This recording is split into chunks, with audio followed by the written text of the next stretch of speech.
Praise the Lord. ప్రభు బిడ్డ అందరికీ శుభాభివందనాలు. ఈరోజు దేవుని వార్త సందేశం మత్తయి సువార్త 4:4. మనుషులు రొట్టె వలన మాత్రం కాదు కానీ దేవుని నోటి నుంచి ప్రతి మాట వలన జీవించును అని వాక్యం సెలవిస్తుంది. ఈ లోకంలో ఉద్యోగాలు వ్యాపారాలు చేసే క్రైస్తవులు ఇది దేవుని పని చేయొచ్చు కదా అని అడిగితే, దేవుని పని చేస్తే మా కడుపు ఎలా నిండుతుందని అన్నజనులాగా తిండి కోసం పట్టు కోసం హెచ్చరిస్తుంటారు. కడుపు నింపుకోవడానికి చేసే పనులు క్రైస్తవులకి అన్నజనులకి ఏమాత్రం తేడా ఉండదు. దేవుని పని చేస్తే దేవుడు పోషిస్తారని క్రైస్తవులు ఎవరు నమ్మరు. కోటి విద్యలు కూటి కోసం అంటారు కదా, అంటే మనుషులు ఏం చేసినా కేవలం తిండి కోసం చేస్తున్నారా? తిండి తినకపోతే చస్తామని తెలుసు, అందులో అనుమానమే లేదు. అయితే కేవలం తిండి మాత్రమే మనుషులను బ్రతికిస్తుందా? బ్రతికించదు.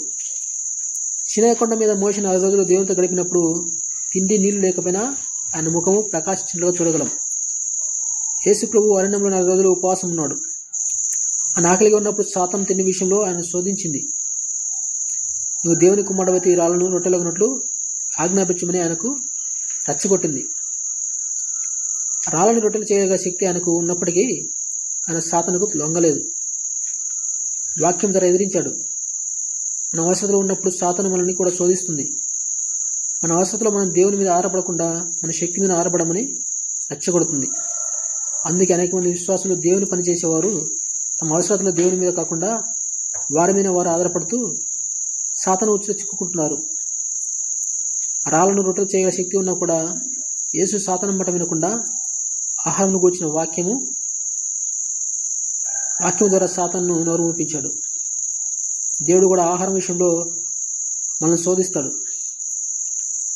ద్వితీయోపదేశం 8:3 ఆహారం వలనే గాక యెహోవా సెలవిచ్చి ప్రతి మాట వలన నరులు బ్రతుకుదురని నీకు తెలియజేటుకు ఆయన నిన్ను అణచి నీకు ఆకలి కలగజేసి నీవేగా నీ పితరులే గాని ఎన్నడెరిగిన మన్నతో నిన్ను పోషించును అని వాక్యం చెప్పడం జరిగింది. జీవించే విషయంలో మన శక్తిని నమ్ముకోమని సాధన పురుకొల్పుతుంది. దేవుని వాక్యం నమ్ముకోమని దేవుడు మనకు బోధిస్తాడు. ఆహారం తిన్నంత మాత్రం మన రోజు ఆరోగ్యంగా ఉంటామనే గ్యారంటీ ఏమీ లేదు. నా శక్తితో మనం ఆహారం సంపాదించుకోలేము కానీ ఆరోగ్యం సంపాదించుకోలేము. అదే దేవుని వాక్యము మనం ఆహారం తినకపోయినప్పటికీ ఆరోగ్యంగా జీవించగలము. వాక్యానికి ఉన్న శక్తి మనకు తెలియకనే మన శక్తి మీద మనము ఆధారపడుతున్నాము. మనకు వాక్యం తెలియకపోతే, మన వాక్యం లేకపోతే సాతాను శోధన ఎదుర్కొనే శక్తి మనకు ఉండదు. అందుకే వాక్యం చదివి దాన్ని ధ్యానించి సాతాను ఎదుర్కొనే శక్తిని పొందుకుందాం. ప్రభు ఈ లోకంలో జీవించినంత కాలం వాక్యం చదివి దాన్ని ధ్యానించుటకు సాతాను ఎదుర్కొనే శక్తి మాకు దయచేయమని యేసయ్య నామమున అడుగుదాం. ఆ రీతిగా మనము జీవిద్దాం. దేవుడి చిన్ని వాక్యం దీవించుగాక. ఆమేన్. Praise the Lord. ప్రభు బిడ్డ అందరికీ శుభాభివందనాలు. ఈరోజు దేవుని వార్త సందేశం మత్తయి సువార్త 4:4. మనుషులు రొట్టె వలన మాత్రం కాదు కానీ దేవుని నోటి నుంచి ప్రతి మాట వలన జీవించును అని వాక్యం సెలవిస్తుంది. ఈ లోకంలో ఉద్యోగాలు వ్యాపారాలు చేసే క్రైస్తవులు ఇది దేవుని పని చేయొచ్చు కదా అని అడిగితే, దేవుని పని చేస్తే మా కడుపు ఎలా నిండుతుందని అన్నజనులాగా తిండి కోసం పట్టు కోసం హెచ్చరిస్తుంటారు. కడుపు నింపుకోవడానికి చేసే పనులు క్రైస్తవులకి అన్నజనులకి ఏమాత్రం తేడా ఉండదు. దేవుని పని చేస్తే దేవుడు పోషిస్తారని క్రైస్తవులు ఎవరు నమ్మరు. కోటి విద్యలు కూటి కోసం అంటారు కదా, అంటే మనుషులు ఏం చేసినా కేవలం తిండి కోసం చేస్తున్నారా? తిండి తినకపోతే చస్తామని తెలుసు, అందులో అనుమానమే లేదు. అయితే కేవలం తిండి మాత్రమే మనుషులను బ్రతికిస్తుందా? బ్రతికించదు. సినాయి కొండ మీద మోషే 4 రోజులు దేవునితో గడిపినప్పుడు తిండి నీళ్లు లేకపోయినా ఆయన ముఖము ప్రకాశించినట్లుగా చూడగలం. యేసు ప్రభు అరణ్యంలో 4 రోజులు ఉపవాసం ఉన్నాడు. ఆయన ఆకలిగా ఉన్నప్పుడు సాతాను తిండి విషయంలో ఆయన శోధించింది. నువ్వు దేవుని కుమారుడివైతే ఈ రాళ్లను రొట్టెలగునట్లు ఆజ్ఞాపించమని ఆయనకు రచ్చగొట్టింది. రాళ్ళని రొట్టెలు చేయగల శక్తి ఆయనకు ఉన్నప్పటికీ ఆయన సాతానుకు లొంగలేదు. వాక్యం ధర ఎదిరించాడు.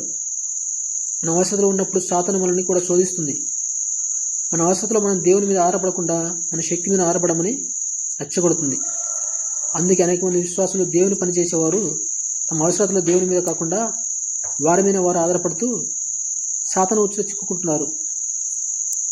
రాళ్ళను రొట్టెలు చేయగల శక్తి ఉన్నా కూడా యేసు సాతాను మాట వినకుండా ఆహారం గూర్చిన వాక్యం వాక్యం ద్వారా సాతానును నోరు ఊపించాడు. దేవుడు కూడా ఆహారం విషయంలో మనల్ని శోధిస్తాడు. ద్వితీయోపదేశం 8:3 ఆహారం వలనే గాక యెహోవా సెలవిచ్చి ప్రతి మాట వలన నరులు బ్రతుకుదురని నీకు తెలియజేటుకు ఆయన నిన్ను అణచి నీకు ఆకలి కలగజేసి నీవేగా నీ పితరులే గాని ఎన్నడెరిగిన మన్నతో నిన్ను పోషించును అని వాక్యం చెప్పడం జరిగింది. జీవించే విషయంలో మన శక్తిని నమ్ముకోమని సాధన పురుకొల్పుతుంది. దేవుని వాక్యం నమ్ముకోమని దేవుడు మనకు బోధిస్తాడు. ఆహారం తిన్నంత మాత్రం మన రోజు ఆరోగ్యంగా ఉంటామనే గ్యారంటీ ఏమీ లేదు. మన శక్తితో మనం ఆహారం సంపాదించుకోలేము కానీ ఆరోగ్యం సంపాదించుకోలేము. అదే దేవుని వాక్యము మనం ఆహారం తినకపోయినప్పటికీ ఆరోగ్యంగా జీవించగలము. వాక్యకు ఉన్న శక్తి మనకు తెలియకనే మన శక్తి మీద మనము ఆధారపడుతున్నాము. మనకు వాక్యం తెలియకపోతే, మన వాక్యం లేకపోతే సాతాను శోధన ఎదుర్కొనే శక్తి మనకు ఉండదు. అందుకే వాక్యం చదివి దాన్ని ధ్యానించి సాతాను ఎదుర్కొనే శక్తిని పొందుకుందాం.